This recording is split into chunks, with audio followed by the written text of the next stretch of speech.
जय शिवराय, जय शंभूराजे. मित्रांनो, काल 16 फेब्रुवारी दिवशी आम्ही कर्नाळ किल्ल्यावरती गड संवर्धनासाठी गेलो होतो. तेव्हा बाहेरील राज्यातील काही 5 युवक गडावरती फिरण्यासाठी आले होते.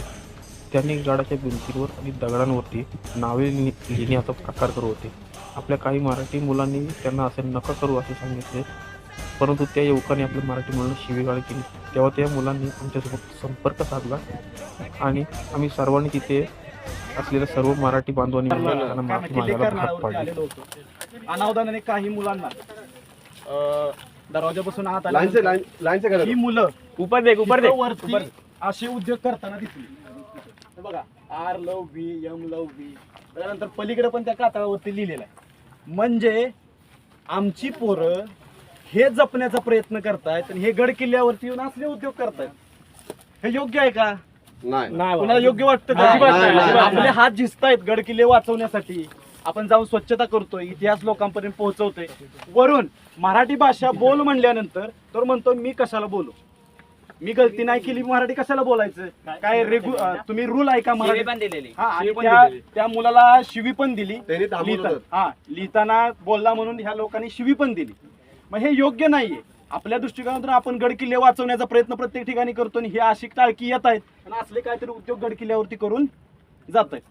मग ह्याला मराठीत बोल म्हणलं, ह्यानं काय सांगितलं की मी मराठीत चुकलो नाही, मराठीत काय बोलायचं? या महाराष्ट्रात राहून कंपल्सरी आहे का मराठी बोलणं? म्हणजे इथं येऊन हे कमवतायत, इथं येऊन हे शिक्षण करतायत, इथं येऊन हे आपलं स्वतःचं पोट भरतायत.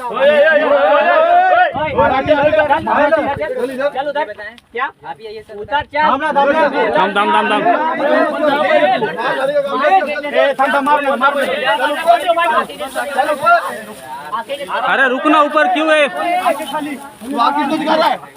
तुमने जो किया है मैं वही बोल रहा हूँ.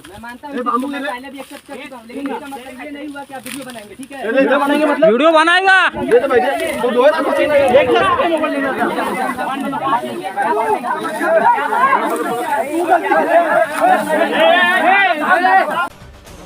मी प्रत्येक ज्या गड किल्ल्यावरती जाईल असे उद्योग मी करणार नाही. जसं तुम्ही आमच्या भाषेचा मान राखता तसं आम्ही तुमच्याही भाषेचा आदर राखतो. आम्ही